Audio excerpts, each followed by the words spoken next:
All right. Good afternoon, everyone. Thank you so much for being with us here virtually for this November 18th, 2021 meeting of the Capital Area Architectural and Planning Board. I now call this meeting to order. As the chair of the CAP board, I determined that we would be best served by having a virtual meeting with the continued high levels of COVID-19 transmission across Minnesota. Echoing my comments from the beginning of our September meeting, I hope that we will all be together safely in person very soon. And the way that we get there is through vaccinations, boosters, and taking care of ourselves and taking care of each other. Members of the public can view this meeting via live stream on the board's YouTube channel, and a recording of this meeting will be posted on that site following today's meeting. As has been the practice for our virtual meetings, we will begin by determining if a quorum is present by conducting a roll call. If you wish to be recognized during the meeting, please use the raise hand function at the top of your screen. If that fails, you can use the chat here in our Teams meeting to note this as well. But for any of our members of the public who may be viewing this meeting, please limit your use of the chat to address technology issues or seeking to be recognized, and that's it.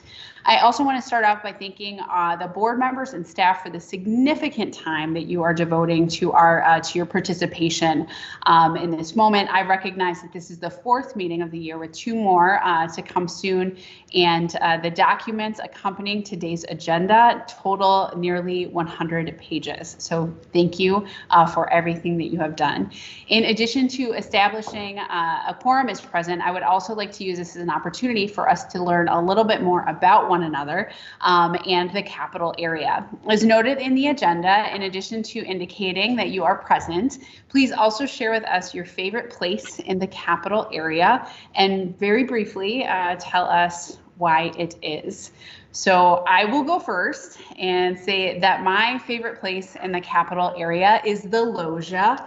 I just think it's a beautiful area and gives you an incredible view of the front lawn of the Capitol, and requires quite a bit of maintenance from the Department of Administration because the pigeons also really enjoy this area of the Capitol. So thank you, Commissioner Roberts-Davis, for taking care of all of that. So I'm going to mix it up today, and I'm going to call on board members in reverse alphabetical order. So Daniel Yang. Thank you, Lieutenant Governor. Hi, folks. Daniel Yang, Mayor Carter's office. My favorite, I think the area that I'm most thankful for are the tunnels. For folks that know me, I often forget my jacket running out the door, and so the tunnels have saved me many a session. Very nice, thank you. Senator Pappas. Senator Nelson. James McLean. Hi. Hey, good afternoon. Just real quickly, I can't see anyone on video except for myself. Is that just on my end? Anyway, I'll go on just to let you know if you're like waving at me or anything, I cannot see you.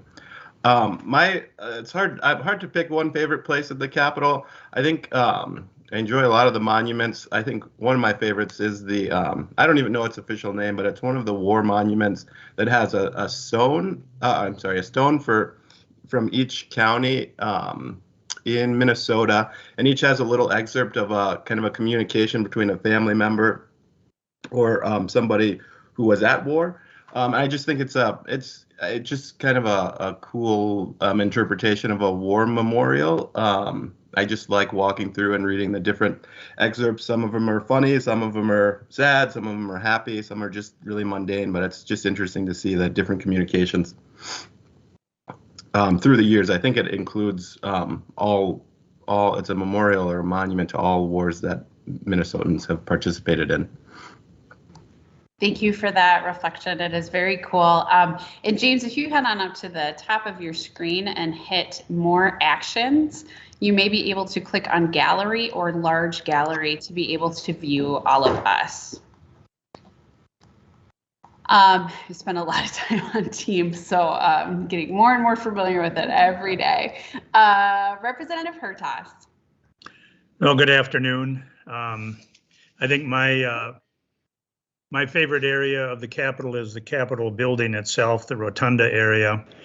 The architecture that is inside of that building, looking up at the rotunda, and the magnificent stonework and marble work that has been done. I also appreciate standing in front of each of the chambers, executive or judicial branch, and the House and the Senate, just kind of looking in from the outside. I think it gives people a real sense of this Capitol being the people's building that it is, and being the House is supposed to represent the people, at least initially. I think it's important to note that the House is in the center of it all. So, as a former House member, I appreciate that reflection, Representative. Thank you very much. Don Grundhauser. James Garrett, Jr.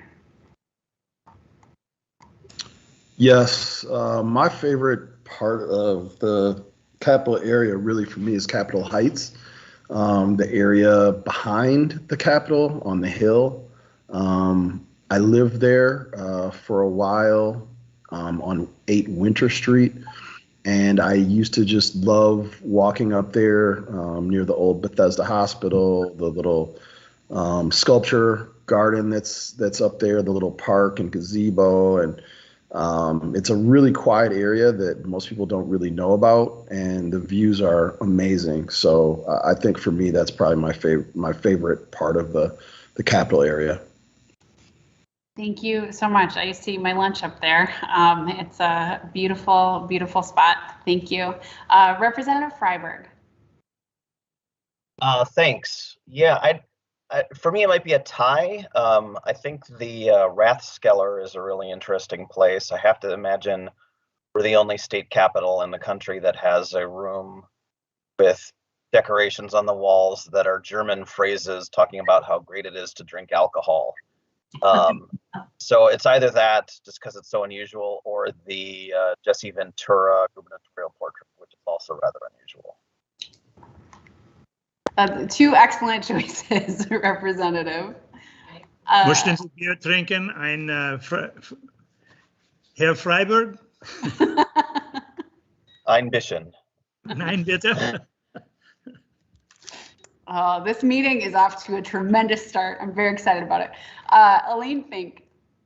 I don't know that I have a favorite place, but I did take a group of about 12 people there about 2-3 years ago, right before the virus.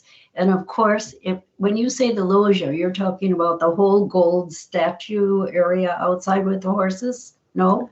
No, I'm talking about there's a deck, sort of the balcony, okay. Yep, on the 2nd floor that is beautiful. But also, of course, the horses are absolutely beautiful. They let us go out there, the whole group, and take pictures by the horses and whatever, and then look out over the whole Capitol lawn and whatever. And I guess if I had to say a favorite, that day with the sun out and those gorgeous statues there and looking out, that was a favorite. The Kajija is very, very beautiful. I agree. And Alicia Belton.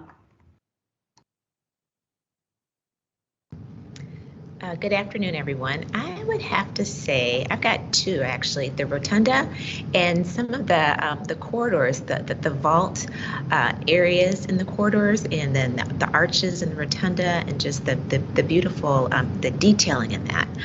I really appreciate that, as well as just the stonework and the artwork. So that would be my 2 of my favorites. Wonderful, thank you. And keeping.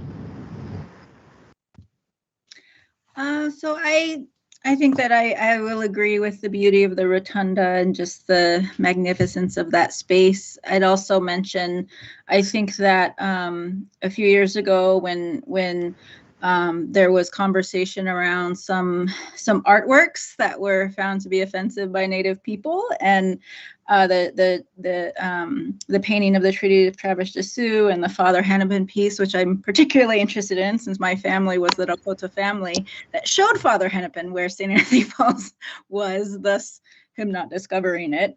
But being able to play a small role in some of the broadening of that interpretation that is available there, which includes, a great interview with you, Lieutenant Governor, as well as my father, Sid Bean, as a respected elder in our community, and Darlene St. Clair, and just seeing our local Indigenous educators and leaders being highlighted in the Capitol is a highlight for me. That is a great space and a good interpretation, and the hallway leading up to it and then away from it also is the Why Treaties Matter exhibit, which is also very exciting. So thank you for doing that. I think a quorum is present, and we all have something that speaks to us. And the Capitol, I'm in the Capitol right now, and it is a very powerful place. And one of the things that I appreciate sometimes as you're talking about the Rotunda is feeling, being in that space and feeling small, and knowing that it takes so many of us working together to do the work of the people of Minnesota. So just thank you for those reflections. I really appreciate it. As an extrovert, I absolutely love a lot of this relationship building stuff, and it's hard to do when we're on teams. And so thank you for that. I also just wanted to take a moment to introduce Laura Dotson, who's the newest member of the CAT board team, who joined as Executive Secretary, joined Executive Secretary Clapsmith as Principal Planner Musty to fill out our fantastic, mighty team of 3. So Ms. Dotson, would you care to just come off camera I'm trying to see if I can see you, and just briefly introduce yourself. Are you able to see me? Yes. Okay. Good afternoon. I'm Laura Dotson. I'm working part-time here at the CAT board as office support. So I'll be managing the office and helping out with a variety of different tasks. I'm a graphic design student at MCTC at the moment, and I was born and raised in St. Paul, so I'm really excited to be here. It was my very first time doing meeting minutes, so I hope that they're okay for you guys. Thank you. Well, wonderful. Welcome, Ms. Dotson. We are so happy to have you. And I will now turn it over to our Executive Secretary to start to provide a brief overview of what we'll be covering at today's meeting. And I believe a couple of folks are only able to join us for the first hour of the meeting. So we adjusted the agenda accordingly to take up the commemorative works items first. So Executive Secretary, take it away. Hello, thank you. Happy to be with all of you here today. So our agenda, we have two main topics today. And the first one will be to hear about our commemorative works reports from both of the task forces and the proposed rules that came with the decision process advisory task force. So that will be the bulk of our meeting. We'll be hearing from a number of different people, and I look forward to that discussion. Then we'll, after that, we will hear a little bit about the Department of Administration's capital bonding request for fiscal year 22, a request for funding to do startup demo on the Ford building is included in that, so we'll talk about that as well. And then that will wrap things up after we approve our minutes. Thanks.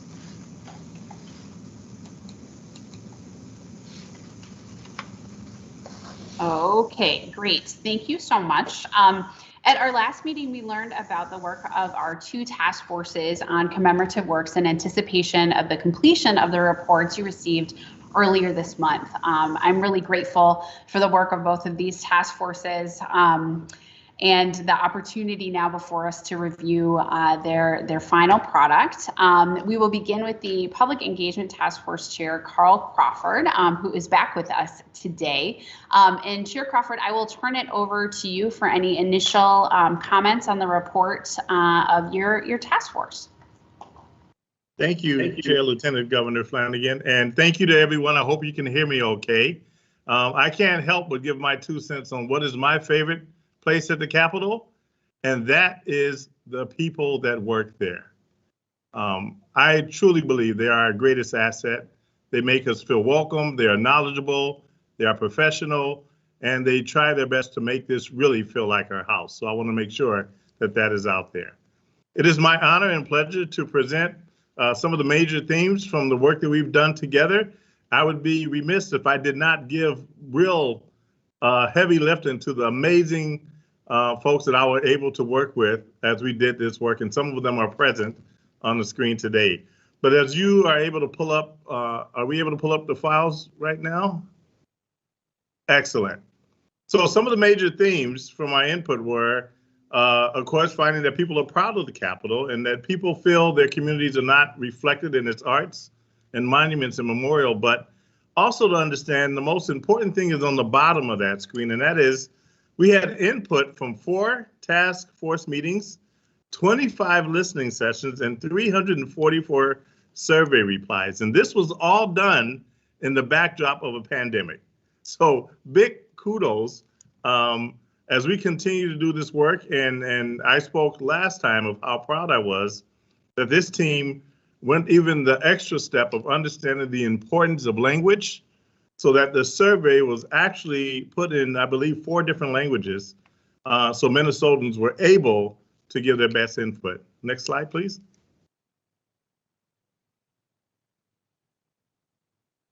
So as you can see, we had some great positive aspects of the perceptions of the Capitol, as well as some negative, and of course, some neutral experiences. And I think this is a great snapshot of just where we're at right now, as folks are willing to share their experiences about the Capitol. And the one thing I would love to see raised, if we have that opportunity, is the number of school trips to get kids at the Capitol to start at an early age and explain why this is so important. Next slide. And the question, does the Capitol reflect your communities? And if you notice from the bar and the different colors on the bar, we have the large number that says no. We have some that report that it's not its purpose and it's unrelated, but that really bar that says no, and then the 2 quotes on the bottom are extremely important. It just did not seem to reflect all of Minnesota's vibrant communities and its large, beautiful, functional building, but did not expect it to reflect any particular community. So there's some room there. Next slide. What at the Capitol needs to change? And 65%, of course, from that survey said there needs to be a change, and some really strong said that it needs to stay the same. Next slide. And do you have suggestions for the people that make decisions about the monuments, memorials, and works at the Capitol? Out of 316 total comments, 50% says make a significant and permanent changes to the art and monuments. And 33% said do not remove old works, preserve them and use them educationally. And I know that these are some of the topics and conversations that this board has been having. Next slide. So this I thought was a very important question as well. And I would like to have the opportunity to comment on decisions making, what happens at the Capitol board. And 47% strongly agreed that they would like to have input when decisions are being made. And I thought that was really uplifting, as this is an important space, an important place in our state. And Chair Crawford, if I may, if it's all right, I think Angela Klebish is also on here who can add some additional context to some of these slides too, if she has anything to add. Absolutely, please and thank you. Yes. Thank you, Chair Flanagan, and thank you for inviting me to be part of this project. My name is Angelica Klebish. I own AGK Consulting, and so it was my pleasure to take a look at the data that was collected through the community input process and summarize it for you in a way that could help highlight some of what the public sentiment is around the decision-making process that you're considering for public works at the Capitol. If it would be possible to go back to the slide that has the perceptions of the Minnesota Capitol on it, the beige colored slide, I've got a couple of notes. Thank you. Perfect. Yes. And so, as mentioned, over those 25 to 28 community listening sessions, there were over 6,500 comments gathered. So 344 surveys, but a lot of the comments that were received were sort of compound. And so in teasing them apart, there were over 6,500 comments. So you get a really, really good snapshot of how people are feeling about this. And as you mentioned, Chair, the feelings are all over the board. They're quite divided. And so starting with this first one on the perceptions of the Minnesota Capitol, one of the things I wanted to talk about here a little bit is about this feeling, the negative feeling about being unwelcoming. 71% of people who responded to this, what they're talking about is a few things. One is this sense that when folks are going into the Capitol and they don't have legislative business, they feel like they don't really belong there, or like they're getting that impression. So that's one of the very strategic things that could be targeted to try to remedy that. There was also this sense that when folks are going into the Capitol and they don't usually go there, there's this feeling that they're going into combat for their rights. So that tension also adds to feeling unwelcome. And then, of course, there's this broad conversation that is not new to you about folks feeling like there's a perpetuation of harmful stereotypes in some of the artwork at the Capitol. So that's part of what adds to this feeling of being unwelcomed. Next slide, please. Going back here again to whether the Capitol is reflective of communities, one of the big themes that is in this 56% that says no is this sense that the artwork that is displayed at the Capitol is sort of stuck in time. It feels very colonial. It feels very historical and maybe not as representative of the Minnesota that is here today. And so it perpetuates again this sense of it being an exclusive space and representing very specific smaller segments of the community. Next slide, please. This one about what needs to change at the Capitol is actually a very rich section, and I know that Merritt has shared the full report with you, and so I would encourage you folks to just scan through some of the bullets because there's lots and lots of ideas about how to create a more vibrant space at the Capitol. One of the ideas, for instance, was what if the Capitol is used for more non-legislative events? So there were lots of calls for bringing back festivals and music and concerts and poetry, having farmers markets. But then also just creating some sort of a marketing campaign to make it clear that anyone who wants to visit can go, that this is the people's capital, just creating more of an interactive sense of space so that folks don't feel like they can only go if they're going to meet with a legislator or testify or lobby, but really to create almost a placemaking experience out of it. Next slide, please. This one also had a lot of really, really good suggestions. The question is, what suggestions do they have for the folks who are making the decisions, which of course is this body here. And so as you look at these comments, the overall themes here are how do we tell Minnesota's story more completely? How do we ensure that Minnesotans as a whole feel better represented? How do we make sure that the works that are at the Capitol, that they're telling future generations what we want them to hear? So thinking about the collection in a more holistic sense and more in comparison to what Minnesota looks like today. There were also suggestions that the CAP board consider honoring more than just war heroes or war memorials, but thinking more about, nature in Minnesota is a big, big thing, right? I'm originally from Chicago. I was amazed by how much green space exists here in Minnesota. People are very proud of the river. They're proud of the 10,000 lakes. So these are more unifying elements that everyone can sort of rally around. There were also lots and lots of comments about honoring Native peoples, and especially in light of the land that we sit on, with the types of depictions that are at the Capitol, there were strong sentiments about ensuring that there's accurate and respectful representation of Native folks. There were also suggestions of expanding the genres of artwork that are present at the Capitol, thinking about poetry, thinking about more motion, interactive exhibits, how to make it a more family-friendly destination. What do the kids get entertained with? So again, more of this placemaking call. And I believe there's one more slide. Yes. Thank you. This was another very, very big sentiment throughout the survey data, which was folks having questions about how these decisions are being made. In addition to the data that you're seeing on this slide, there was a couple other points. One is that 68% of the survey replies showed that they don't know who is making these decisions. They don't know who you are, right? And 82% of people who responded don't know how you're making the decisions around the Capitol. So not only do folks want the opportunity to comment and participate more, they also want to know more about who you are and how you're arriving at them. There were a lot of questions about whether there's diversity on this board. Clearly there is. And so there may be more opportunities for you to consider how to connect more directly with community on an ongoing basis. I know that the new policy draft includes in its 10-year periodic review a call for community input. And so thinking about how to build upon that so that there's more regular community interaction would probably be a good idea for this board. I think those are all the slides, but I'm happy to stand for questions. Thank you, Angelica. I appreciate your good work. Carl, go right ahead. And Lieutenant Governor, I also have Christina Woods, who was played a very integral part of having some dialogue, and she's able to join us. Christina, are you able to turn your mic on? Yep, I'm here. Can you hear me? Yes, we can hear you. Well, thank you for having me here today. I really appreciate the few minutes to kind of share some insight about the process. Gakina wia anamikiko indishnaka makwa andodam onamani zaga aganig and Masabi Kang and Dunjaba. I live in Duluth. I'm the executive director of the Duluth Art Institute, and I'm also the owner of Diversity Consulting. And I had the wonderful, I'm just so grateful to have the opportunity to have facilitated groups across Minnesota with Native people. That was the only group that I worked with. And I can't remember how many groups there were, but there were probably 10 to 12.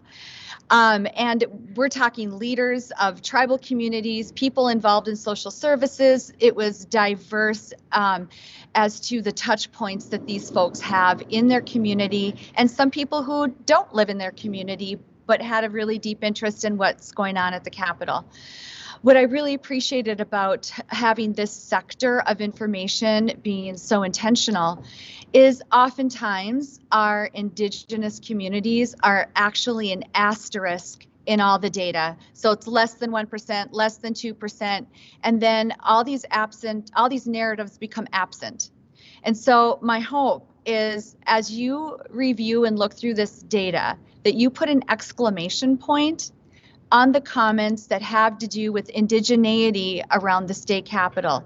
Things like dealing with artwork that is perpetuating stereotypes more so than just a didactic, because it kind of doesn't help. And I can help you with that kind of research. I do that work every day in my organization in Duluth. Also, a deaccessioning process where you would have a panel of Indigenous community members or people who could request the deaccessioning of monuments, statues, artwork because of the damage it does to community and culture. And so there's some really important detail that come from the Indigenous communities across Minnesota that I would really like the CAP board to take specific time to go over, because it has to have an exclamation point on it. Thank you so much, Christina. And Lieutenant Governor, I would hand the meeting back over to you to open to your board for any questions. Great, thank you so much, Chair Crawford. I'm grateful for Angelica and for Christina and Chair and the entire team of folks who've been part of this. I know that Alicia Belton has also been a part of this process as well. And so I'm wondering, Alicia, if I can hand it over to you to talk through some of the your comments for us this afternoon as how we've built perspectives, how the perspectives that were part of the report could inform the work of the board going forward. So if you could sort of kick us off, and then we can open it up to other folks. Sure. Thank you so much, Lieutenant Governor, for the opportunity to share. I believe there are a couple of slides. Yes? No? Okay. Great. Well, yeah, I had the honor and privilege of being part of the Public Engagement Task Force.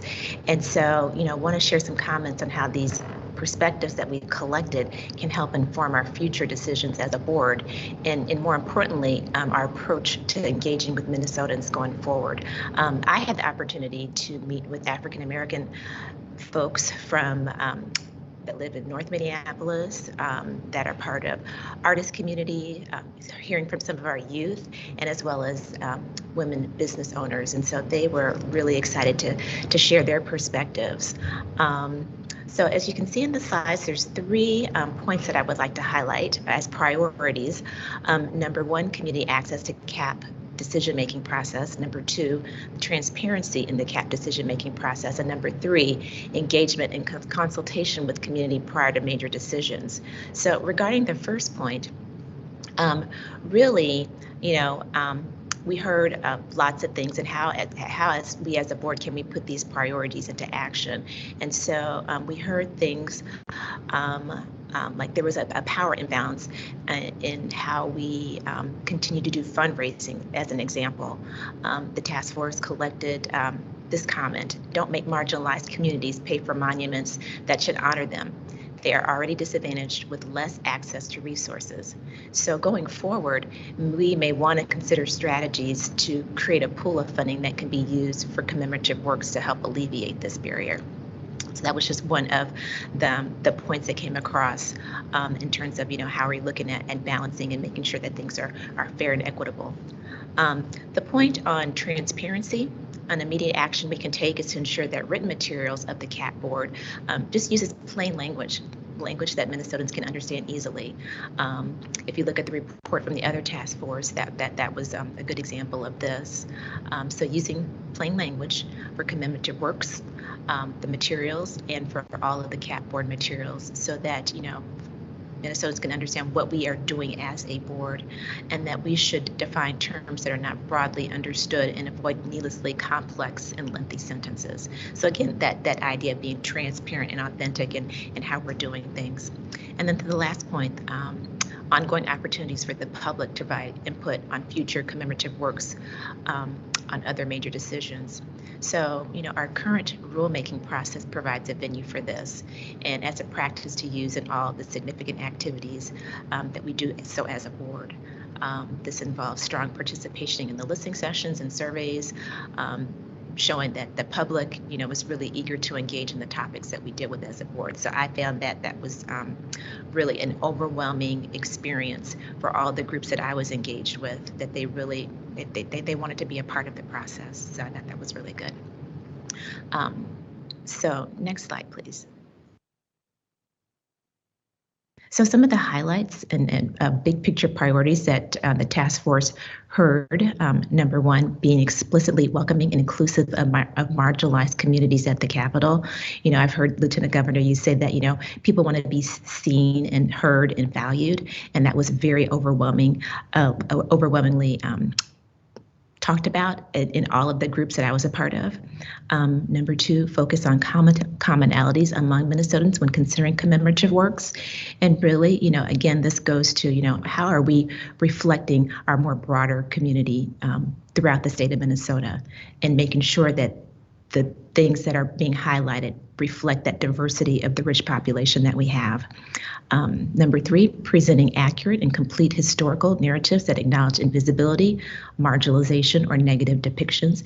And, again, this speaks to the idea of completing a more inclusive story, a story that's told from a variety of perspectives, so that we're making sure that it's accurate and complete, and it's not so one-sided, that it's really more broadly told.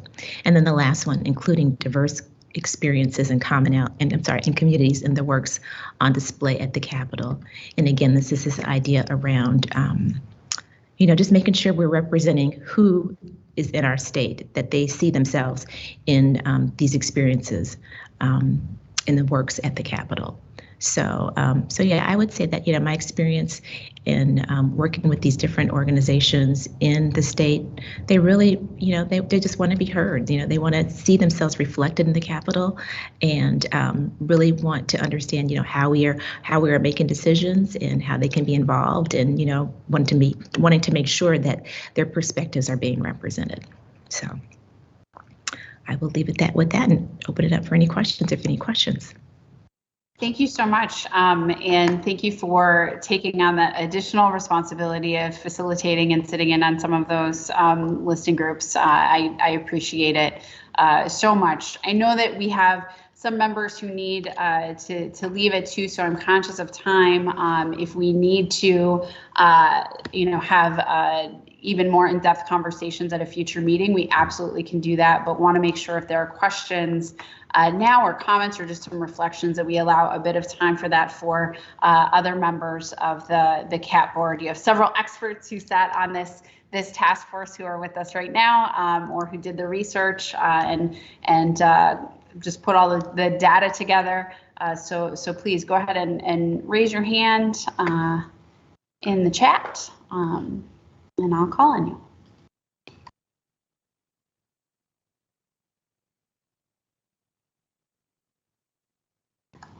It's also okay if there aren't any questions or comments, because we did have a very full and robust presentation as well as report. Okay, we will go to Member McLean and then to the Executive Secretary.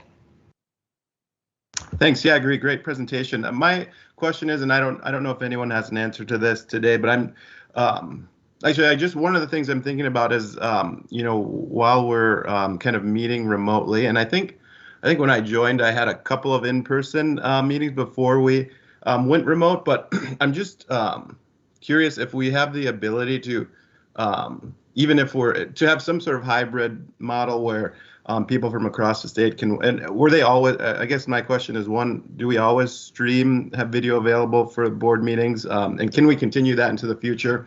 And then I'm just curious if if we know any numbers about how many people who are guests, not on the board, or watch the board meetings. Just curious if there's a way that we can get just some updates on that, and a metric to think about as we, kind of work on engagement in the future. We'll obviously need efforts like this to, go out and get feedback, so not everyone can sit and watch a meeting like this in the middle of the day. But I am just curious about how many people are, and if we see that increase over time, if we can continue to do streaming.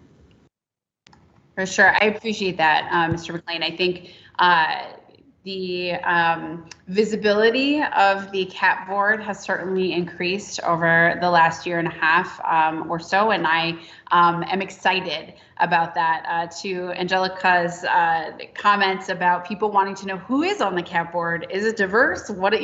How do they make decisions? I am eager to share that information with people about the leaders on this board. I think continuing the streaming function into the future is a good idea, and we should try to make it as accessible as possible. And that just speaks to, I think, the public engagement side of this. I don't know that I have the data regarding how many people tune in.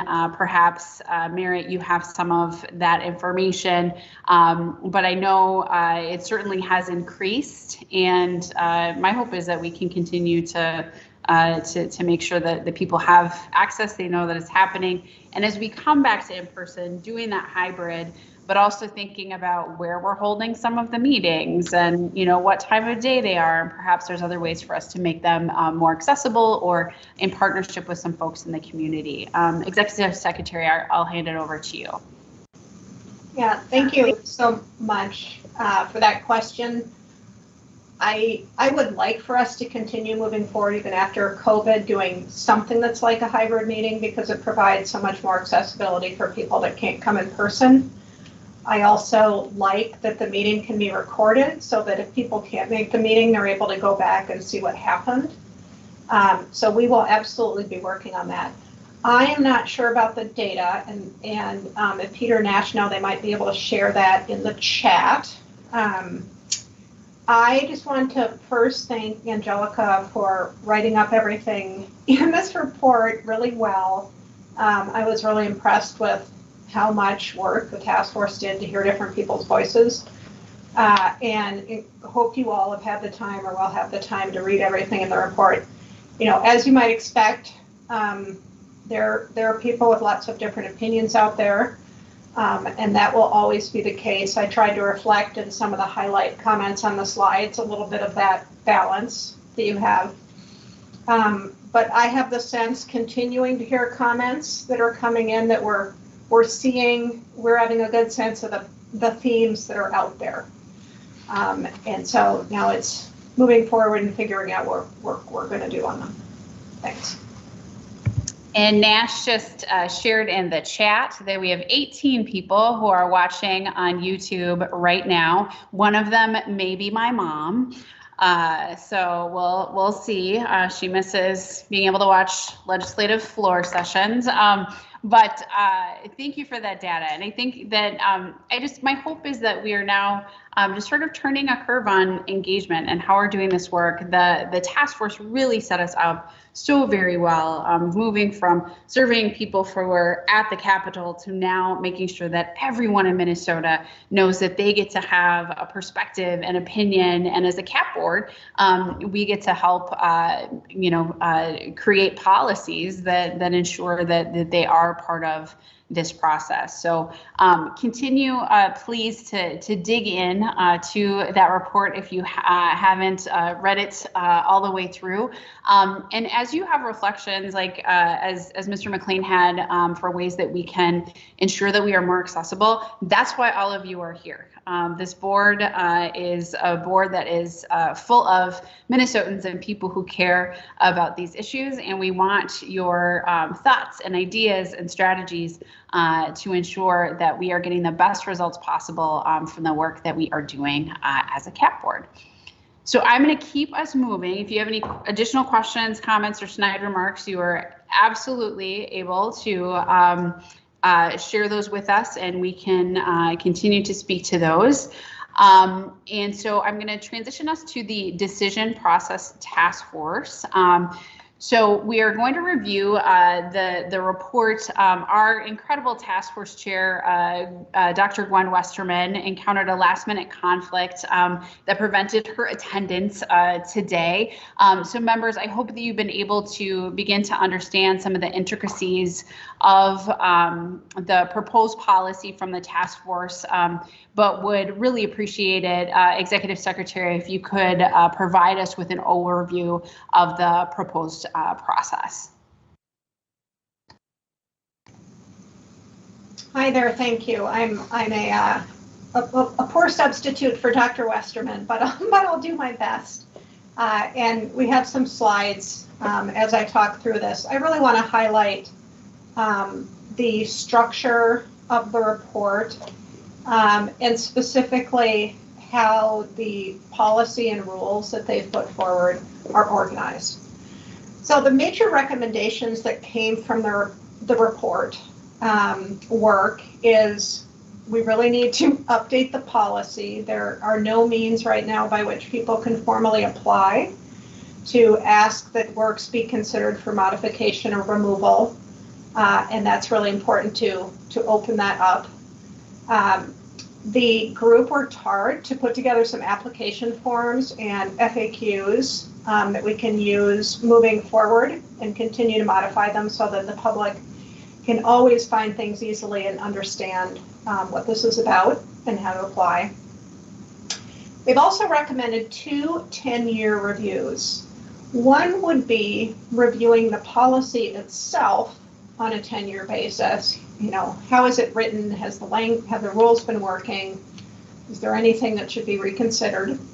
And the second is that every 10 years there would be an overall review of the artworks in the collection, and there would be an opportunity for public input to kind of check in and see, you know, do we feel that those works are representing Minnesota and are aligned with the conditions and guidelines we have for works.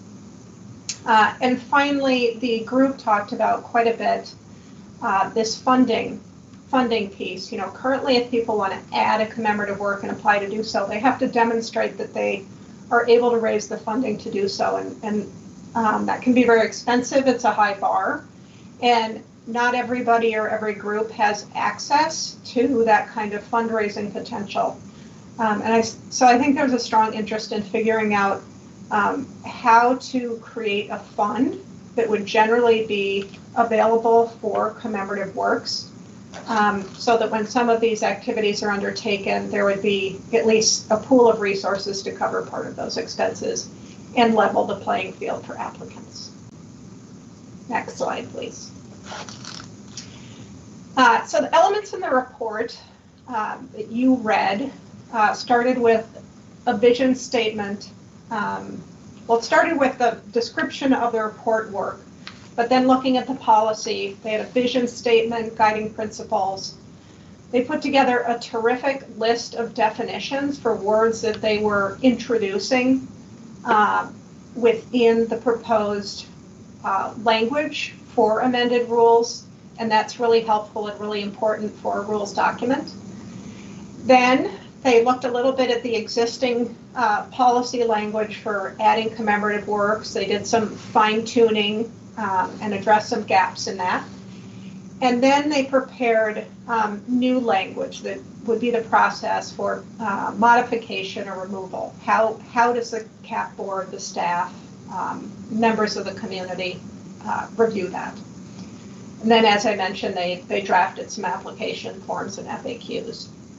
I want to note quickly before we go on that this amended language will be adopted as rules. And rules language is like zoning language. It's very technical. And so it doesn't include things like a vision statement or language that kind of explains about why the policy is important. It's really just the rules themselves. So the vision statement and some of the more detailed text that the report put forward, we will continue to would have as part of companion documents that applicants and reviewers use, but the rules language will be pared down in some parts. Go ahead. So there are conditions first that need to be looked at for all artwork applications. And this specifically are the conditions that are for new commemorative artwork. And the applicant has to demonstrate that all of these are met.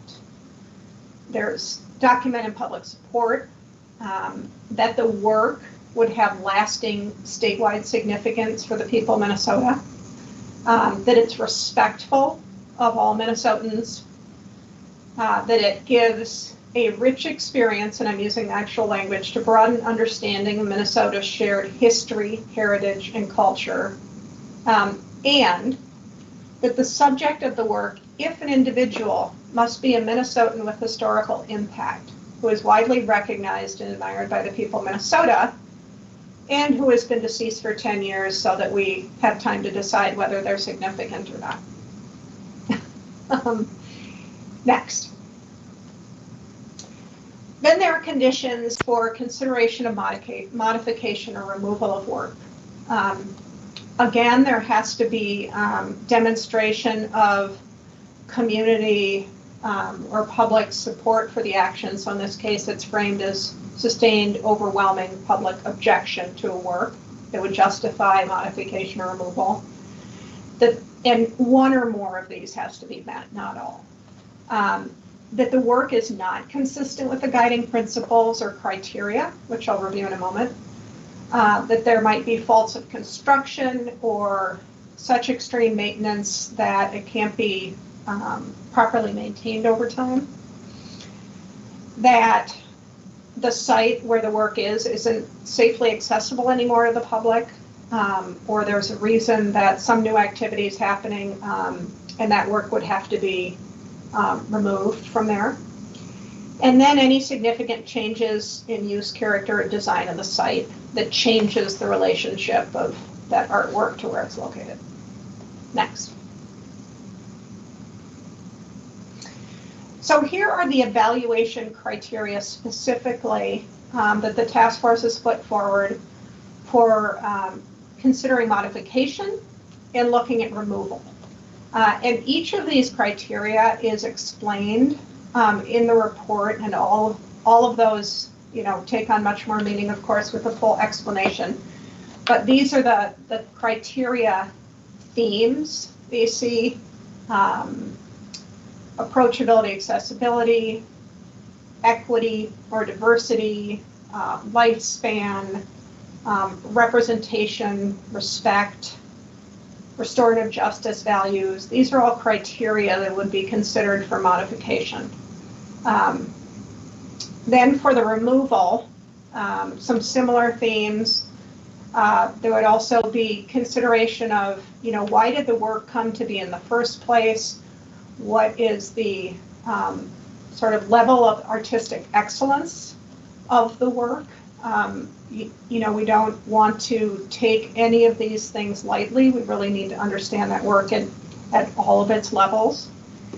Legal considerations, what might be the impact if it's removed, and that could be positive or negative. Relationship to existing works, timing, and compatibility with other works. So these would be a set of criteria used in each case. Next.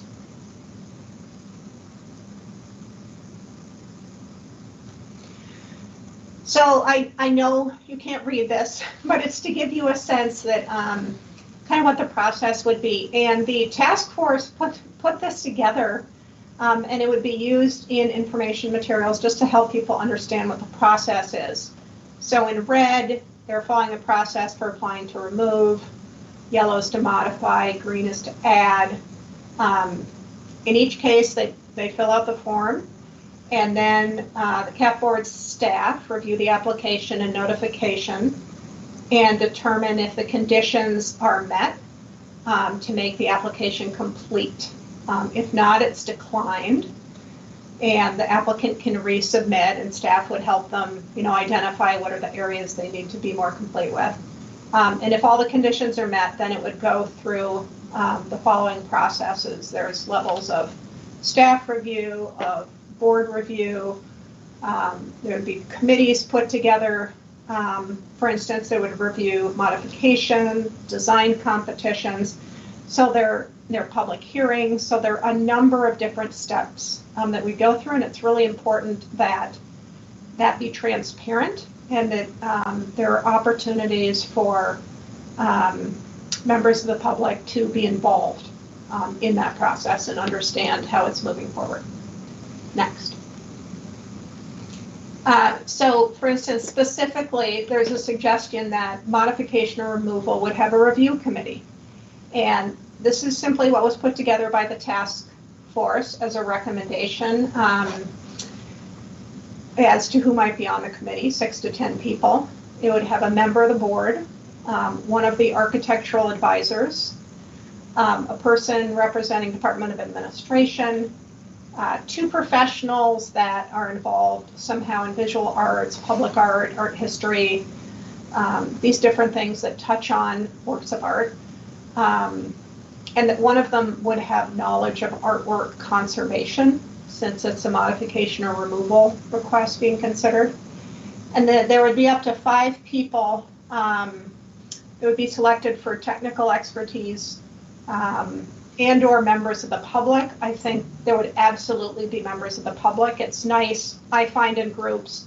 Often you can get a special level of expertise and a member of the public in the same thing, so you can get a really rich group together. And those appointments would be made by the board chair. Next. So that's my quick review in place of Dr. Westerman, who has a lovely, lovely voice and composure to her. But there you have it.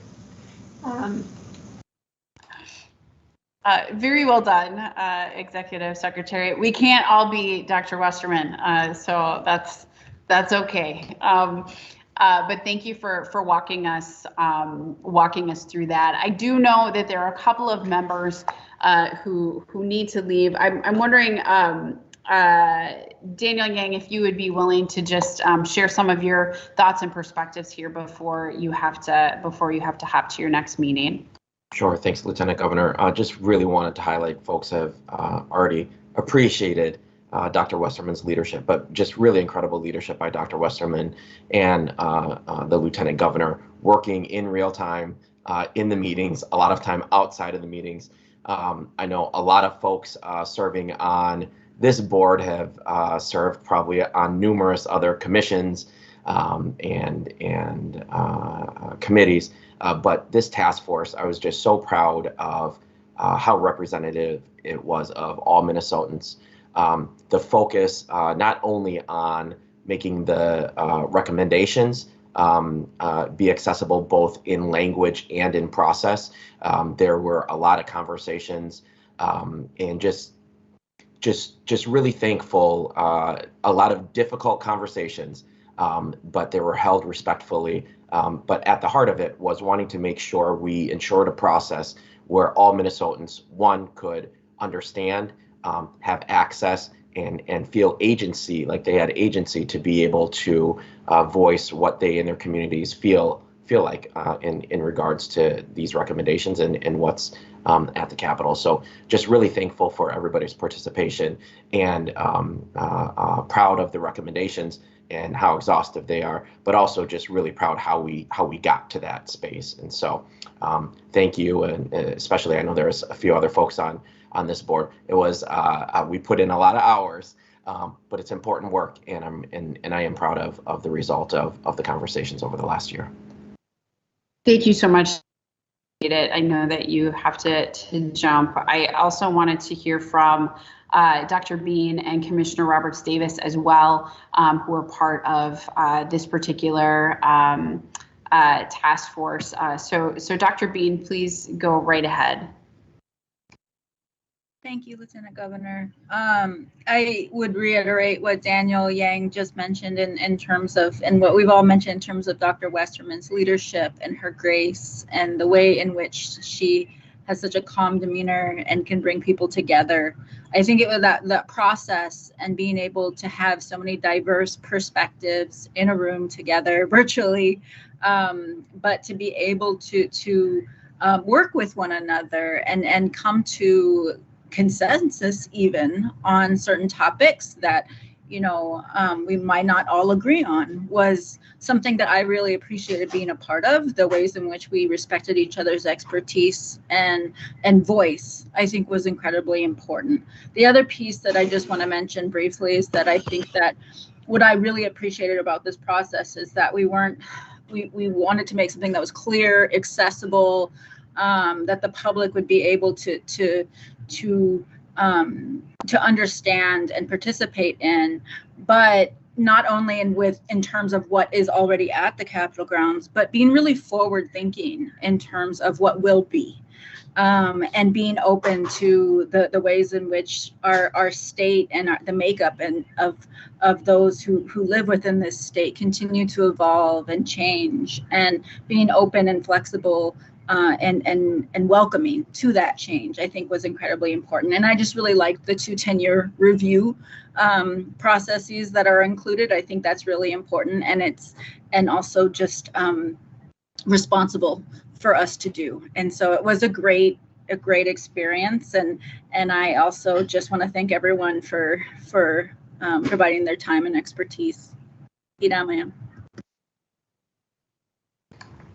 Thank you, Dr. Bean. And Commissioner Roberts Davis, I know that you served on both task forces, so thank you for doing that. And just any reflections you have, and then we will open it up for questions from folks, knowing that we will start to dig in after this to the commemorative works and the rulemaking portion, as well if folks have questions there too. So Commissioner Roberts Davis, go right ahead. Thank you, Lieutenant Governor. I did have that privilege, and the leadership on both task forces was outstanding. I think taking something that was very abstract and making it something that was actionable was really incredible. Very methodical leadership. We walked through and came up with examples of what other local government units and other states were doing, and applied that to how we thought it should be executed in Minnesota. It was a very practical approach, along with using how we felt about how the process should be done and what was good for our state. I just really appreciated how we handled it here, and there was a lot of love that was also added to the process as well. So hats off to both of the chairs of those committees. It was an enjoyable experience. Thank you so much. Are there any questions before we start to get into a little bit more of the rulemaking itself? Mr. McLean. Mm-hmm. Sorry, I should know this, but I just want to clarify, when we talk about kind of artwork for these, kind of looking at this new process, is that, like, how do we define that? Are we talking specifically about monuments, so something outside around the Capitol that's kind of a large statue or other type of art, or is it broader, and does it include things in the Capitol that aren't necessarily, you know, they weren't commissioned to be commemorative, it's just art that we have decided to put in the Capitol? I'm just trying to get a define what we're talking about for this process, what all is included. Executive Secretary, do you want to speak to that a little bit? Yeah, thank you. If you take a look at the input that was pulled together by the Public Engagement Task Force, I think people really spoke to both the grounds and the interior of the Capitol, sort of that overall experience. And so I think there are really important thoughts shared in that we can use to think about both. What was prepared by the Decision Process Task Force is specific at this point to the grounds around the Capitol building, but I think there's a lot that might at some point be taken into consideration for thinking about the interior as well. But they're different enough that at this point we're starting with the grounds. And I think, yeah, thank you so much. And I think, you know, just to echo what you just said, Executive Secretary, is that I think both of these task forces help get us ready for that conversation, but also acknowledging that we have a good and a strong relationship with the Historical Society as well, that is also responsible. There's some shared authority here. And so any of those conversations that we would have would be, of course, done in partnership with David Kelleher as well as others at the Historical Society. But I think the work that has been done to get us here will certainly inform any kind of process that was that we would be a part of there as well. I don't know, Mr. Kelleher, if you have anything else that you want to add there. Thank you, Madam Chair. You summed it up well, and the other folks commenting on this. It is a bit of a different jurisdictional setup and statute, and we don't need to go through that right now, but happy, Mr. McLean or others, to kind of walk through that exciting statutory provision with you if you'd like. But Lieutenant Governor, you're absolutely right. The process and conversations that took place for the both task forces, but we participated a little bit more closely in the Decision Process Task Force, will inform some of the updates that we plan to make in tandem with the CAP board on the inside the Capitol aspect of it. So thanks for that. That was a great question. I was wondering if everyone was making that distinction in the conversation, so I'm really glad you brought that up. Thank you. Any other questions?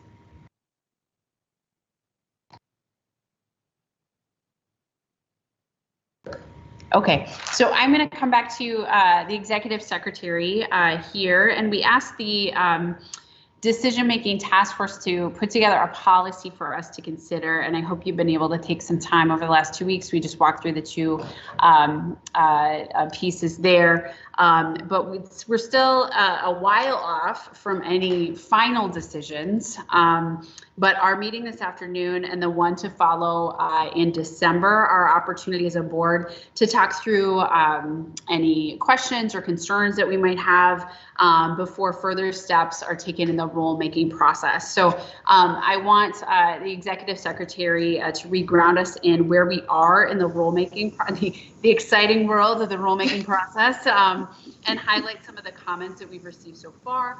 I want to emphasize that we do not expect any significant changes in the rulemaking path, but it's good to be reminded of these steps and what's next. So Mira, take it away. Yes, thank you. The rulemaking is quite a process to go through, and thankfully the state has it quite well scripted, so it's very clear what the steps are. As you know, we are currently in the request for comments period. That is a 60-day period that we initiated on October 18th, and it closes on December 17th. Peter, I don't know if you're able to pull up the couple slides. And that is a formal process that is conducted through the Office of Administrative Hearings.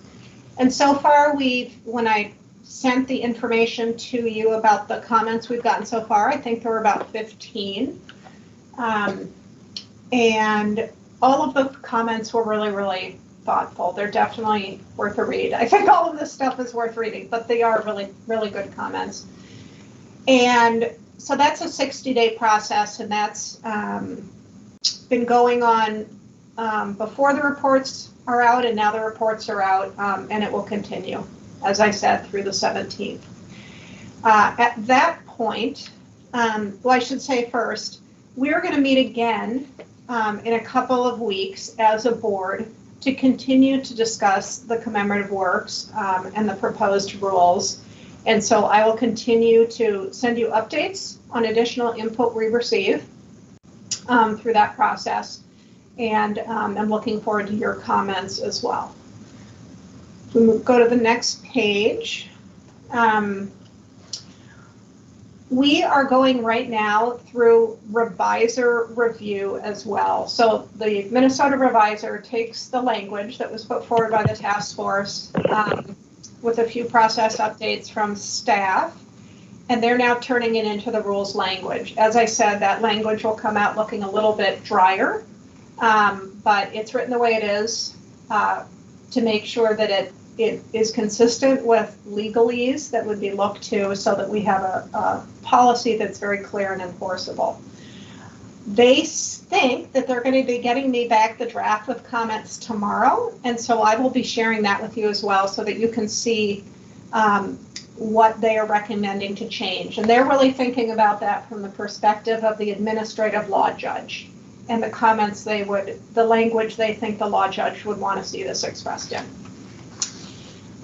We then will tighten up the language based on public input, your input, and what the revisor recommends. And we will release in mid-December a notice of intent to adopt. So you can see there that will begin on December 17th or 18th, and it will continue through the CAP board public hearing on January 18th. And the notice to adopt is official 30-day period when the rules are published, proposed rules are published, and people can write in with specific comments on the rules. At that time, we are not as staff supposed to be taking those comments in personally or engaging with people. They're supposed to go through a very specific format for input. And that is leading up, it's essentially the commentary leading up to the public hearing. We have the public hearing with the administrative law judge on the 18th. That's been scheduled for a few months because the administrative law judges are very busy.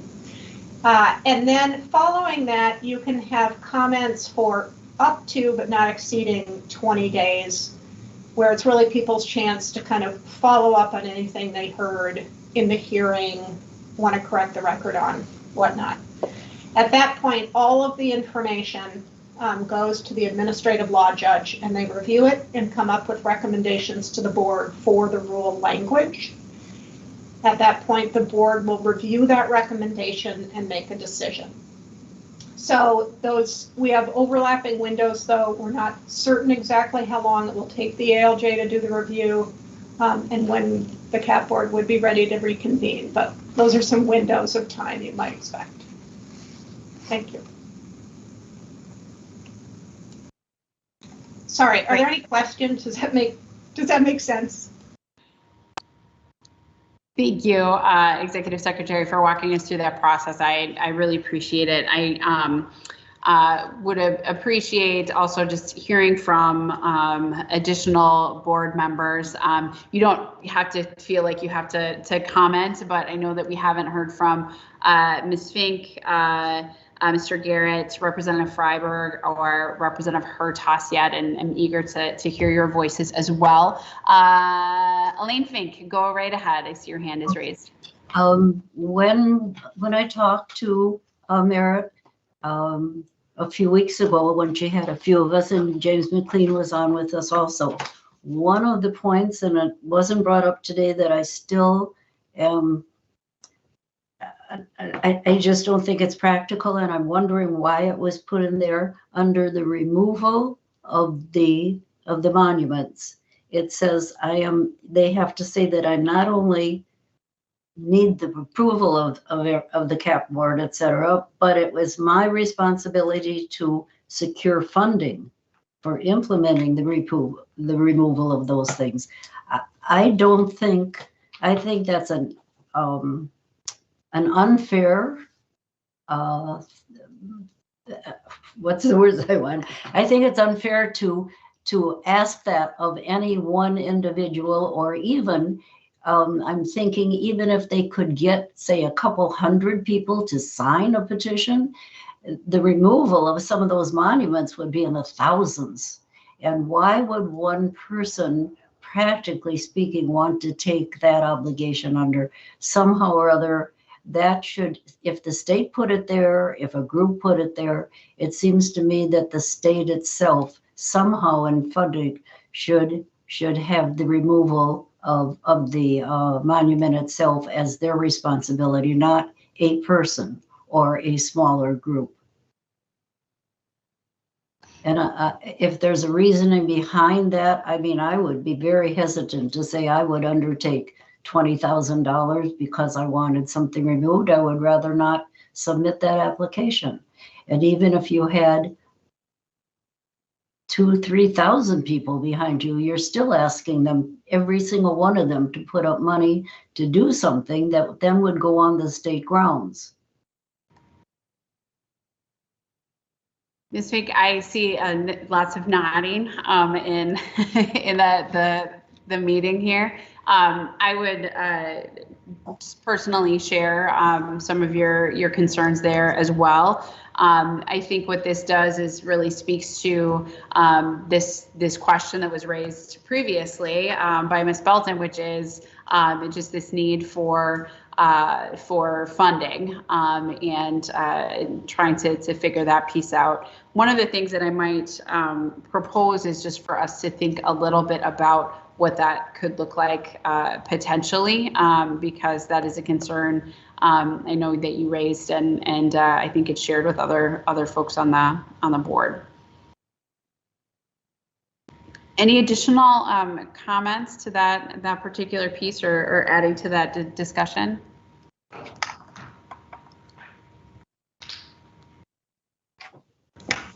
Yes, I'd like to. Mr. Garrett, go ahead. Yeah, I'd like to just jump in and agree with the sentiments that she just expressed. I feel like it's also a racial equity issue, because the majority of the folks that are taking exception to the monuments that existed before there was any accurate representation of the broader community are going to be people of color, quite frankly. And so to put the burden of removal on the backs of folks who have been disenfranchised and excluded for a large part of the history of the development of the Capitol and its environs, I think is also a real equity and social justice issue as well. So thank you for that. I absolutely hear you. Let's see, Executive Secretary. Thank you.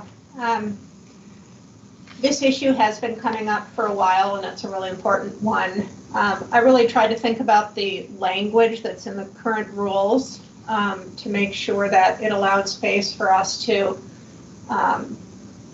be able to pursue different opportunities for funding, creating a pool that might be from private individuals, it might be from foundations, it might be through the legislature, maybe a mix.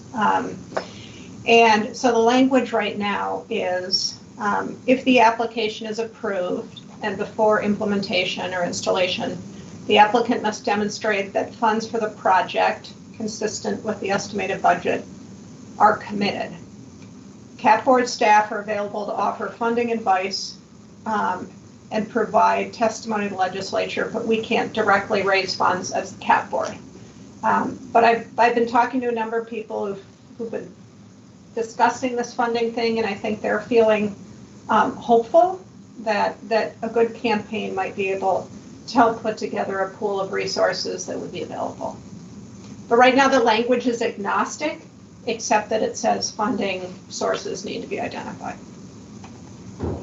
So as the CAP board, that's not necessarily the CAP board, but a funding source could also be moved by the legislature, for example. It doesn't necessarily say who does it.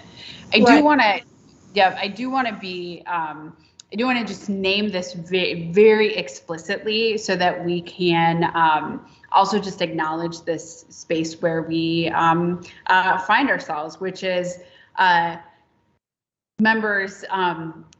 There was literally no process until this point, and as we're going through rulemaking, right? It's not yet an official process, but there wasn't a previous process for removal of any commemorative works, and so I just want us to name that explicitly, that we have come a very long way to be at this moment, and very much hear that there are certainly some equity issues that we need to take into consideration with our recommendations moving forward. Ms. Belton, please go right ahead. Oh, thank you, Lieutenant Governor. I was just curious as to whether, we looked at other organizations, other, government institutions. Has there been any, I don't know, examples on how to do this in other states? Do we have anything to benchmark this against? Or are we really creating a new process here? That's a great question. I'm not sure, Merritt, if you have some thoughts there, or perhaps Mr. Kelleher, you may, as well, or other members who are part of the decision-making task force, folks can, feel free to weigh in here. It's a little awkward because we can't all see each other in this moment, but I also want to invite folks who have some perspective on that to jump in. Madam Chair, I can jump in here. I know that the task force, there was a smaller group of the task force that looked at examples around the country for best practices for processes and procedures and policies. And I think we tried to learn from other examples around the country. I think that group had to look hard to find examples, so they're not common for best practices. There are some out there in cities in particular around the country. So not common, but a few things out there. Specifically on the funding issue, I don't recall any discussion of examples from that, but I wasn't directly involved in that piece of the task force. But thank you, Mr. Kelleher. Merritt, go ahead. Yeah, I've been tending to think of like Friends of the Parks or Friends of the Library as a model that might be appropriate to this kind of thing. And there are certainly lots of examples of how those are put together and done. So that would certainly be one thing I think is worth exploring. And that's really where you create a fund and you can get contributions from all sorts of different sources, and then it's a resource of money available.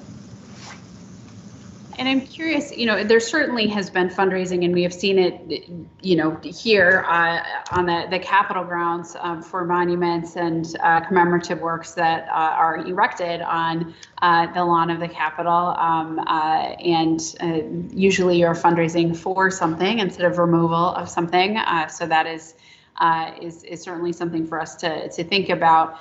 But I am wondering, I think it would be helpful if we could ask the CAP board team to look at some of the states who maybe have recently, cities and states who have recently removed some commemorative works, to try to determine how the funding was accessed for those, if it was part of the local municipalities that made those decisions, if it was more broadly, if it was the state, but also just identifying there clearly is a need here for those resources, and just where those come from, I think is just continues to be an issue. But I'd be curious if we could see just some examples of where that has happened recently as well. Thank you so much. Mr. McLean. Thanks. The kind of conversation about kind of resources kind of sparked, and this might be a bit, cart before the horse as we're still kind of developing this process. But I'm just thinking about and I think the kind of a 10-year review of the process itself, I think is a good idea. But looking at the piece about potentially a 10-year review of each of the works, I'm just wondering if this came up in conversations. And I don't know exactly what that'll look like, obviously, but it does seem like that would be kind of a time and resource intensive thing for the small but mighty team of 3, I think, at the CAP board staff. So I'm just wondering if that's and like I said, some might be easier than others, and you probably don't want them all, on the same 10-year cycle, but it does seem like it potentially could be a lot of, and there'll be, volunteer people, but to kind of administer and organize and run a 10-year review cycle. I don't even know how many monuments we have, but that seems like it can be a significant undertaking. So I'm wondering if, resources just, for staff is something we should be considering, or maybe that comes later once we have a firmer idea, but just something I was thinking about based on, just kind of came to mind based on this conversation. I think that's probably appreciated perspective from our mighty team of 3. If there is a staggered reviewal process, that would probably make sense. But there too, I think it might be appropriate. It might be appropriate for some of those recommendations to come from the staff as well. And go right ahead, Executive Secretary. Yeah, that's also the type of thing that might be a perfect opportunity to involve members of the public and different partners. So, there's clearly a desire for people to understand how these things are happening and to be able to provide input. And so part of these review tasks could be a way that we really do pull people in who care about these things and want to be of help. So I completely agree that we're resource constrained and we really have to be realistic about how we're going to work with that. But I think part of it might be that we have lots of great people in the state that might want to help out on a short-term basis. And I do think there's an opportunity here too, as we're looking at the rulemaking process for the language that would be in those rules to be permissive as well, and to give us a bit of that flexibility. I just want to make sure that the public knows, as we have some text in the chat. Dr. Bean suggested that Monument Lab could be a good resources when looking at funding models. So we will be sure to check that out as well.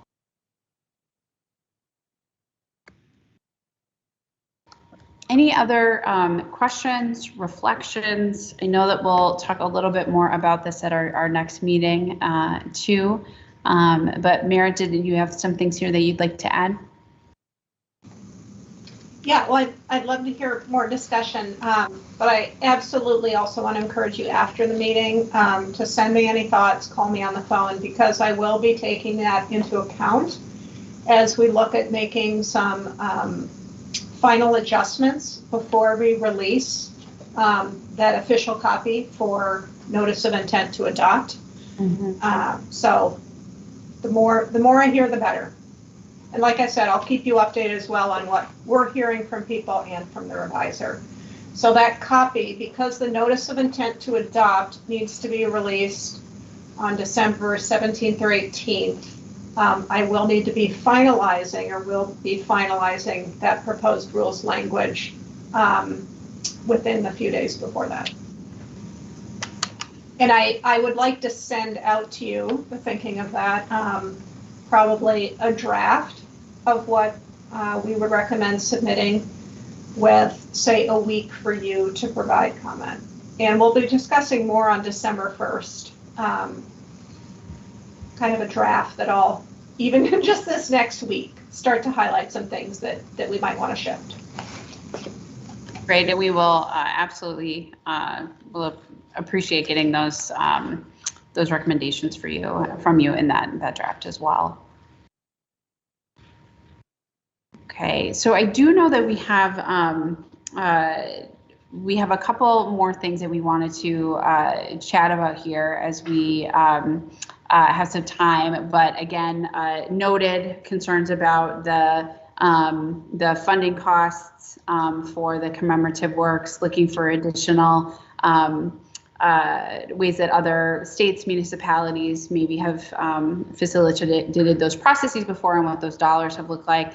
And then members, please, if you have additional reflections, questions, suggestions for the executive secretary as you're going through these documents and the rulemaking in particular, to please share that with her as she'll be sending out a draft to all of us.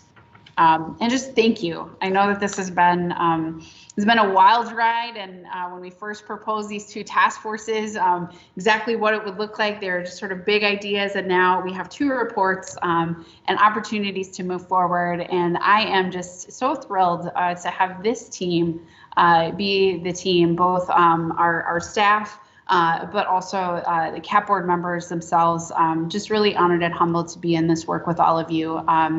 And appreciate everything that you have done to get us here. Many of you pulling double, triple duty in your role on the CAP board and on these task forces. So Gitchi Miigwech, thank you so much for that work. So I am going to now transition us into our conversation about the capital area budget requests. And so if we can go ahead and hold on one second, I'm moving around here on my computer. So I think we've got some slides here as we move towards our discussion on the capital budget requests in the capital area. And our capital budget for the capital area, which I'd like to call it the homophone section of the agenda, given our two different capital words here, which are both carry different meanings. Thank you for giggling at my joke. Minnesota Statutes 15B.15 subdivision 3 directs the Commissioner of Administration to consult with our board on building sites and design standards for the capital requests in the little c and the big C capital area. In recent years, for including the last capital budget cycle in December of 2019, we have fulfilled this obligation with the Executive Secretary submitting comments on relevant capital budget requests to the Minnesota Management and Budget for consideration in the assembling of the Governor's capital budget recommendations due for the release early next year. Included in your packet are proposed comments the Executive Secretary has drafted for submission to MMB. Given the unique nature of the proposal on the Ford building, there are also several documents from both CAP board staff and the Department of Administration for additional background and context. The executive secretary will provide some additional information on where things stand here. We are also joined by Wayne Waslowski from the Director of Real Estate and Construction Services at the Department of Administration, who will be available if there are any additional questions. Executive Secretary. Thank you. So what you see in front of you is the list of the 12 priority requests that have been put forward by the Department of Administration for capital budget fiscal year 22. And not quite as much ahead of sorry, I'm not on mute. Oh, all right. Well, I guess she's got some fun going on in the background. So first of all, I just want to mention, because I keep forgetting that these numbers are expressed in thousands of dollars. So the parking fund debt relief, unfortunately, does cost more than $13,000. But each of these they put forward every 2 years. And last time you would have heard about these was December 2019, when Paul Mandel shared some of the comments he was doing on the requests, and the Ford building was kind of the highlight of that one, and it is today as well. But before we move to that one, I want to say that all of these other items, with the exception of the Maryland facility parking ramp, which is not in the capital area, I submitted comments indicating that that the CAP board would be in support of that funding request. And specifically, a number of these requests relate to priorities that we have in our own comprehensive plan around better parking management and efficient use of resources for parking and encouraging other modes of transportation, different elements that address sustainability and energy sustainability, such as the Renewable Energy Fund or the electrical vehicle charging infrastructure. Down towards the bottom, ADA Building Accommodation Fund, so being able to make updates to the buildings that make them more accessible. So it's a list of a lot of really great asks. And so I sent all of those comments. The comments that are submitted go to MMB as part of what they listen to as they consider what recommendations they're going to make to the governor's office on the different department requests. It's not an official action of the board to submit it, but I do think it's good practice that you know these comments are going out and what they're on. So why don't we move to the next slide? So specifically, we touched on this at the last meeting.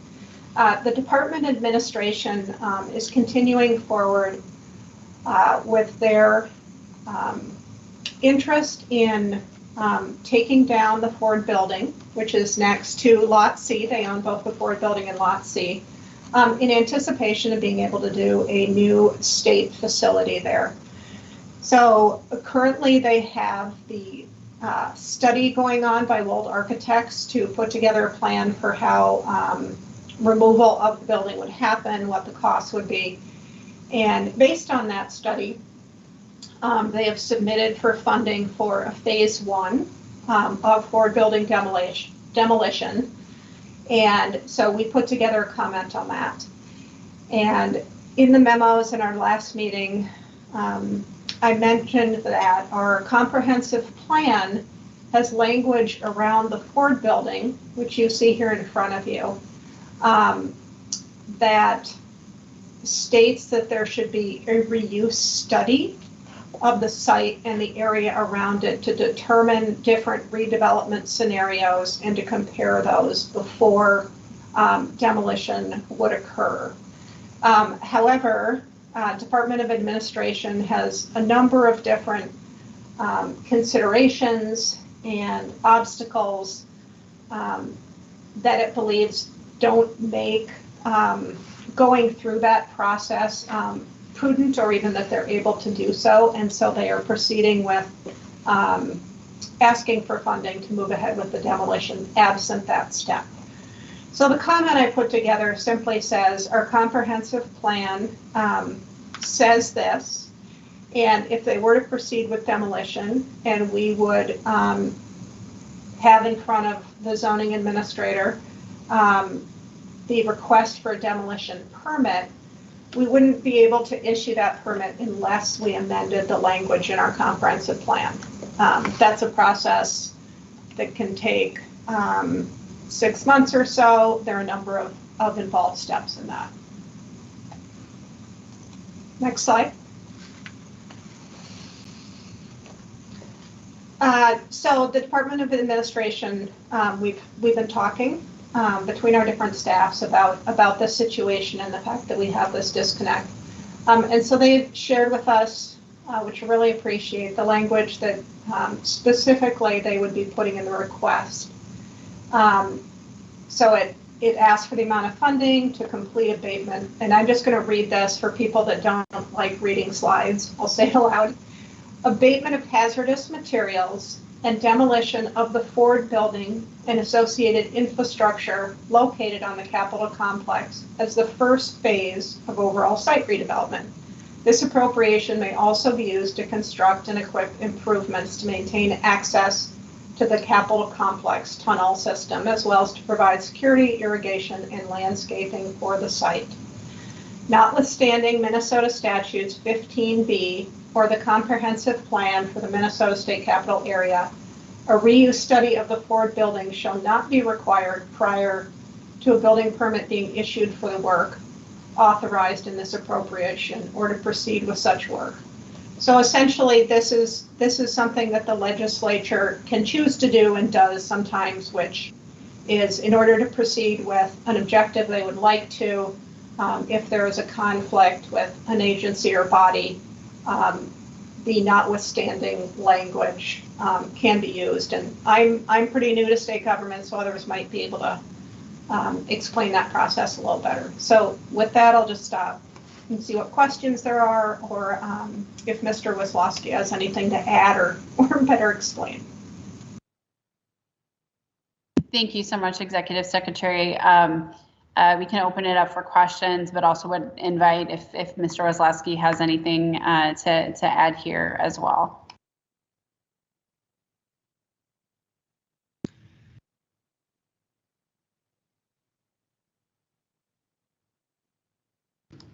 Mr. Wisłowski.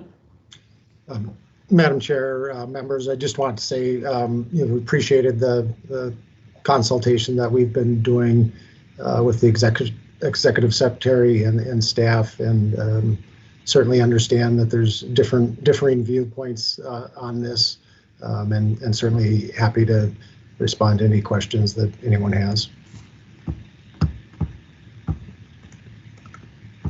Certainly, and Executive Secretary, could you speak to just the letter that folks received last night from the Frogtown Neighborhood Association, please?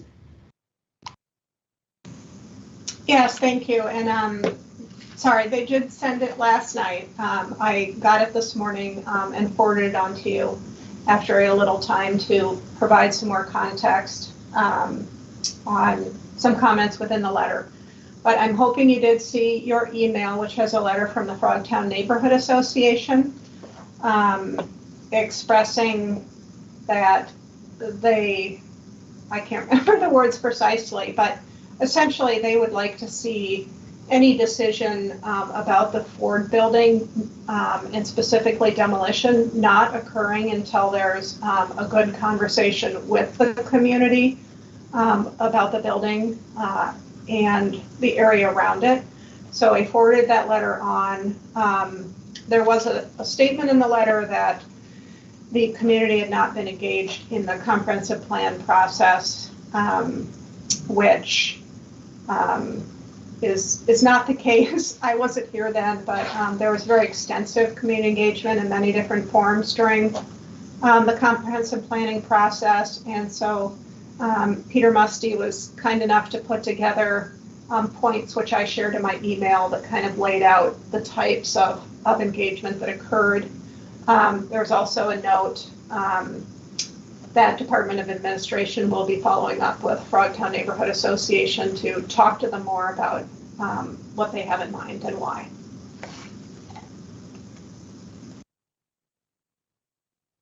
And I would just say, you know, I hope there is shared interest in there no longer being a vacant building on University there, and there's opportunities, I think, for us to continue to work together moving forward. But I do appreciate just the walking through the engagement that has happened up to this point. And of course, just want to reemphasize that the Department of Administration is following up with Ms. Royce from the Neighborhood Association as well. Mr. McLean, did you have a question or comment? Please go ahead. Yeah, thank you. My question was about the reuse study, kind of that term, because it does seem like a barrier here, although I'm just curious because it seems like the administration has kind of come to the conclusion that there isn't a great reuse for the building, and I assume they did some work to get to that conclusion, and like that could be called a study, I guess. I guess my question is there like a defined term of what a reuse study is, and what that would entail beyond what the Department of Administration has done to this point already, I guess. Mr. Ozlowski, I'm going to hand that over to you, please. Madam Chair, Member McLean, there isn't in statute a defined term, so there won't be something that we would be following statutorily. I will say that, going back, so the building's been vacant since 2004. In the 2006-2007 timeframe, there was a legislative task force that studied reuse. So we have a document that's, essentially was a reuse study at that point. And there was a task force that went back and forth, and some of the barriers that we've noted around the being bond finance property and some of the constraints around that were noted in the task force report. So there was a task force report going back to 2007, 2008. But beyond that, I'm not aware of it, that there would be and I don't know that within the CAP board's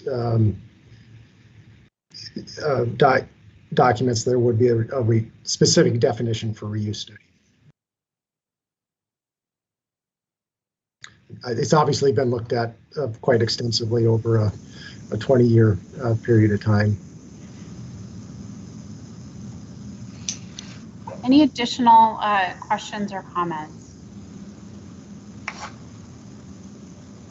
Mira, go right ahead. Yeah. There's not a definition of reuse that's always consistent and understood by everybody. In the comprehensive plan and in the minutes from the December meeting, the language was conducting a reuse study to determine scenarios of redevelopment, including site redevelopment guidelines that supply design parameters for future steps. The reuse study should verify structural stability of the building and explore a full range of alternatives for building disposition, from filled building to partial or complete demolition. And I'm new to this. I wasn't part of all the history, but I think what exactly was meant by reuse might have been one of the points where we kind of disconnected a bit. There's reuse is often thought of as a building specific examination, and the Department of Administration, their duty is around properties and buildings. From a CAP board or planning perspective, reuse is thought of more in terms of what's happening around the site and with other activities. So I think there might have been some sort of slightly different thoughts about exactly what reuse study would entail, even if the language in the comprehensive plan was there. But there are always different things to evaluate, and I think this is part of the different missions of admin and the CAP board is looking at kind of context around sites as opposed to more sites themselves, and that's why it's so important we work together, because it's good to do both. Yep, that's right. I'm wondering, Mr. Roslewski, if you could talk a little bit about the lease rate process, and a bit about the just practicality or impracticality around having this be like boutique sort of preservation. I don't know how the right word for that, but if you could just speak a little bit to that, I'd appreciate it. Certainly, Madam Chair. So with historic properties, oftentimes, I think we're all familiar, the numbers often don't work, and so there's often a subsidy of some sort that if you're just looking at a rate of return type of analysis. And so there's typically that's where the historic tax credits become so critical in being able to financially make renovations work. In this case, the National Park has determined that the property is not eligible to be on the National Register. But in addition, this property is already improved with state general obligation bonds, so it's considered bond finance property. So that has both state constitutional restrictions as well as with the federal tax code, and that has to do between it requires a public use to begin with. So there isn't the chance to, often we're be a great spot for a coffee shop drive through, and but that again gets up to that private use. Daycare facilities. There's obviously all sorts of amenities that would be nice to have in and around the capital area, but those private uses aren't allowed when we're talking about property that's had tax exempt bonds invested into it. So that gets into a little bit of the financials. The other thing that we have going is over the 20-year period that it's been vacant, we've actually obviously been incurring costs and without an appropriation. So we have an open liability that's attributed to the building itself. So that also gets factored into the cost. And then just on the overall reuse, we look at it from a square footage standpoint. That property, it's about 57,000 square feet from a gross square feet standpoint. And really what we're looking at from a broader vision is the overall site. Is obviously we have a surface parking surrounding this site that we would love to see a broader vision for redevelopment of the property, and we think financially that would be a higher and better use of the state asset than investing in the redevelopment of a much smaller footprint building. And I just want to encourage members, if you have additional questions, to please follow up. This has been, this conversation about the Ford building certainly predates my time with the CAAPB board. It also predates my time in the legislature when this also was a point of conversation and discussion. And so, want folks to feel like they have the information needed, and again, just to amplify what the executive secretary has said, this is one of those places where there's a role of the CAAPB board, there's a role of the Department of Administration, and trying to figure out how we work best together is what we are tasked to do here. And as a representative of the administration, as the chair of and also the chair of this board, I embody that a little bit. So, Miss Belton, please go right ahead.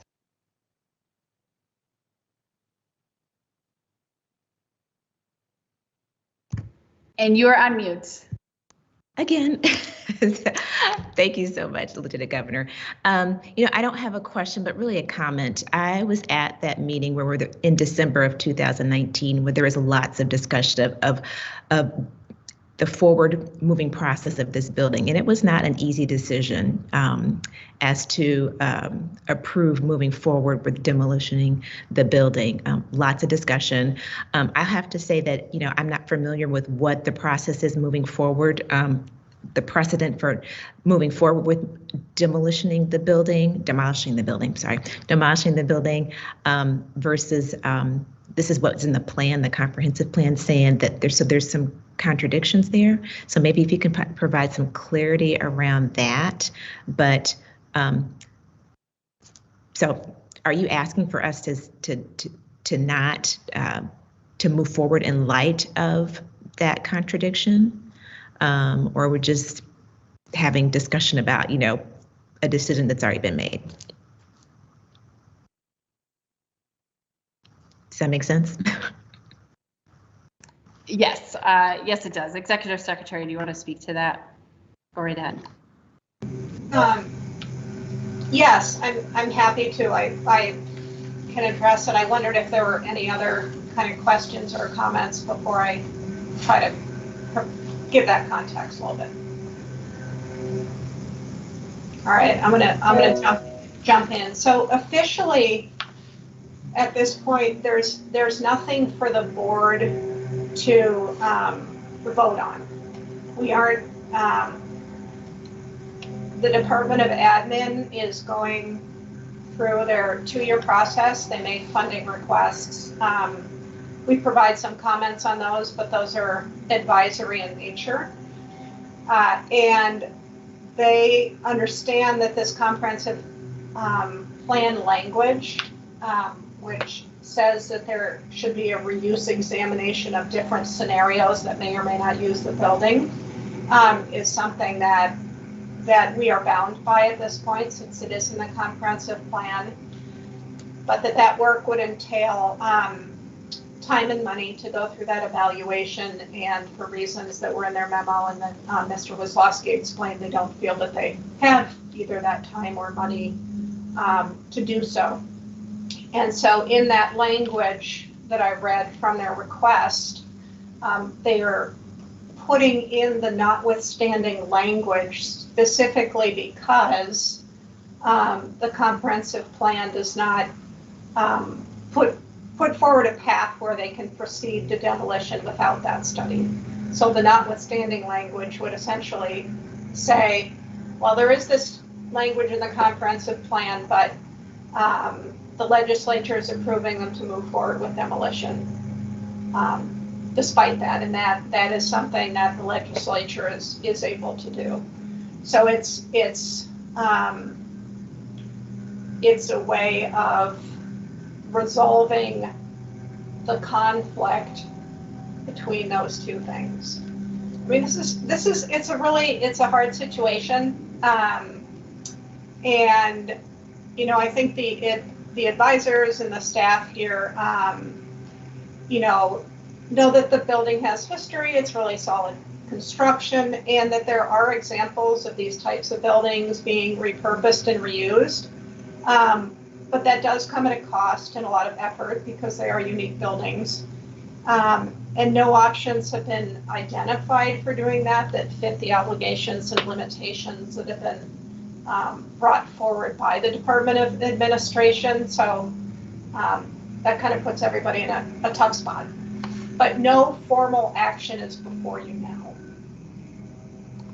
And I would just say, I think what this really does is just underscores how on the front end, we need to be more intentional of making sure that the Department of Administration, the CAP board are working together so that we avoid this notwithstanding language being even needed in the first place. I'm going to go to Mr. McLean and then to Mr. Garrett. Also, just forecasting, we will leave the approval of the minutes. I'm going to move that to our next agenda in December, so we can try to wrap here on time. But Mr. McLean and then Mr. Garrett.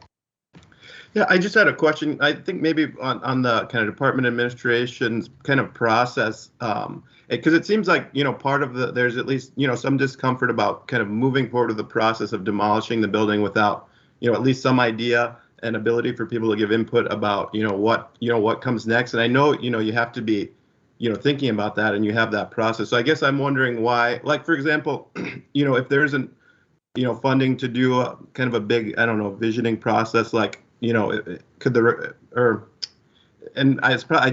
there's a lot I don't understand about the process, but, why isn't there or could there be a request for funding for demolition and like a visioning process for that site? Or maybe that's already built into, what you do. If you can just talk a little bit about because there must be some vision for what you want to do, because you want to tear down the building.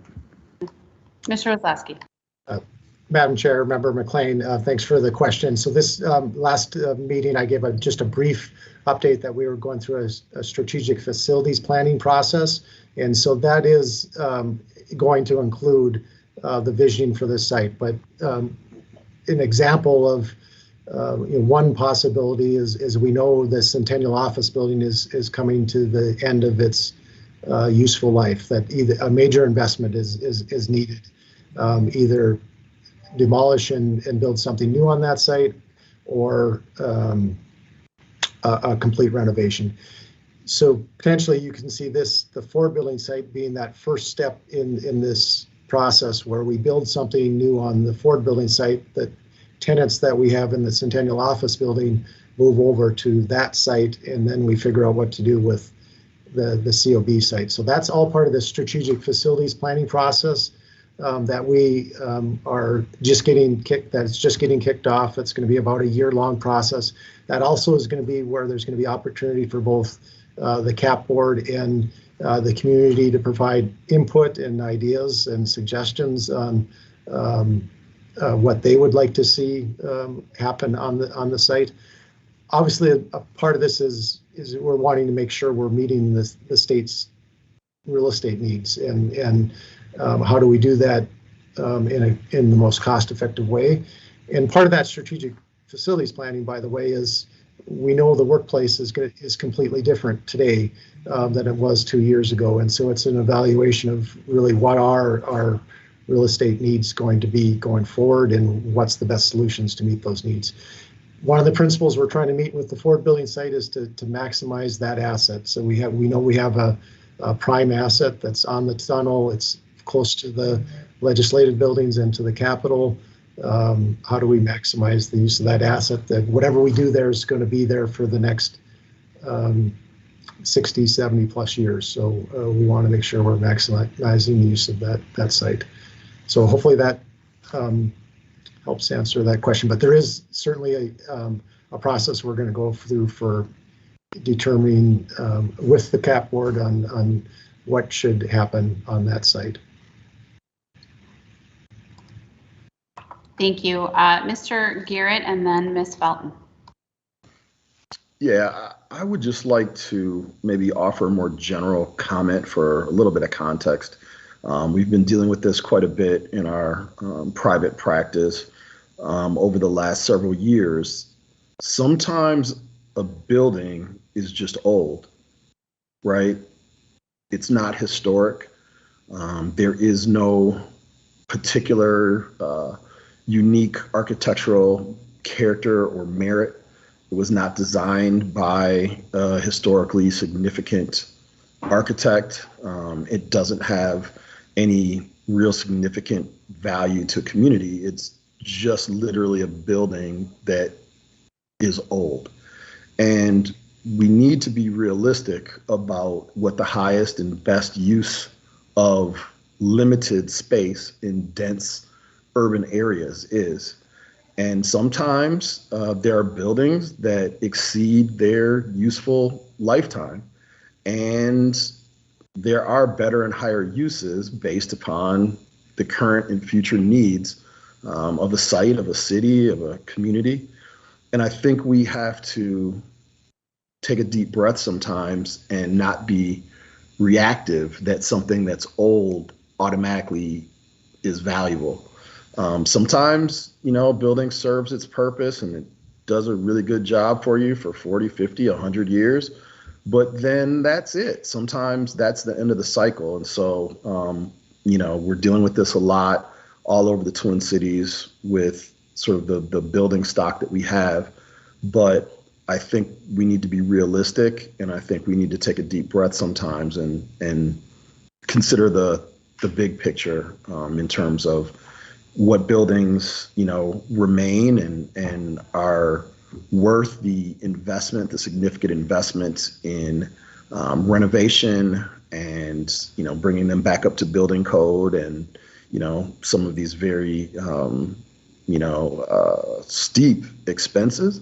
And then what buildings, we say thank you for your service and, we move on. So that's just a general comment. Thank you, Mr. Garrett. I'm going to come over to Ms. Belton and then Representative Hertaus.